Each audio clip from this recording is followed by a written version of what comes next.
নমস্কার, আমি Shanta. Medinipur two Melbourne চ্যানেলে আপনাদের স্বাগত জানাই। ফিরে এলাম অনেক দিন ছুটির পর।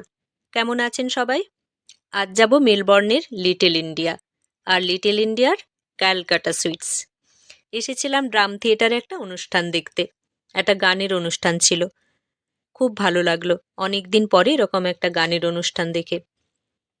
এখন যাব লিটল ইন্ডিয়া। ড্যানিনং বলে একটা সাবাব আছে, আর এই সাবাবেই হচ্ছে লিটল ইন্ডিয়া আছে। ড্রাম থিয়েটার থেকে খুব একটা দূরে নয়, 2-3 মিনিটের হাঁটা রাস্তা। আর ড্যানিনং স্টেশন থেকেও খুব কাছে, প্রায় 1-2 মিনিট।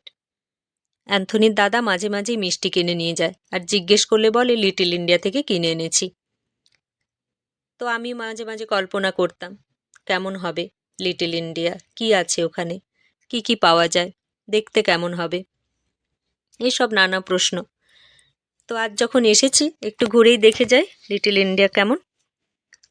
লিটল ইন্ডিয়ার রাস্তার দুদিকে সারি দিয়ে দোকান, আর এই সব দোকানে বিক্রি হচ্ছে আমাদের দেশের শাড়ি, জামা কাপড়, জুতো, গয়না, মিষ্টির দোকান, আরও কত কি।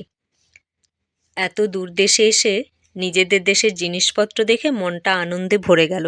নিজের দেশে তো কত দেখেছি এই সব দোকান, কিন্তু তখন এত খুঁটিয়ে খুঁটিয়ে দেখতাম না। কিন্তু এখন যেন সব কিছু খুঁটিয়ে দেখতে ইচ্ছে করছে, আরও ভালো লাগছে। ঘুরে ঘুরে দেখছিলাম, আর একটা দোকানে ঢুকে একটা শাড়ি খুব পছন্দ হলো। নীল রঙের একটা শাড়ি নিলাম। শাড়িটা, এখানে তো শাড়ি খুব একটা পরা হয় না, সময় সুযোগ হয় না, কিন্তু কিনলাম একটা।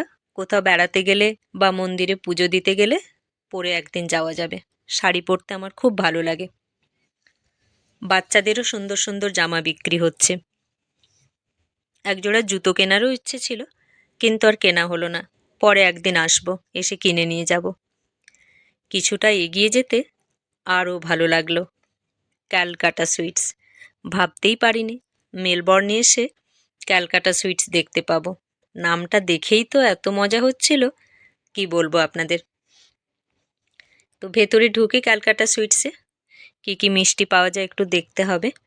বাড়ির জন্য কিছু কিনে নিয়ে যাব। মিষ্টি, সন্দেশ, লাড্ডু, জিলিপি, অমৃতি এইসব বিক্রি হচ্ছে। তো কি মিষ্টি কিনবো ভাবছিলাম। 1 কেজি অমৃতি কিনলাম। 1 কেজি অমৃতি প্রায় 1500 টাকা। তো কিনে বাড়ি ফিরে এলাম।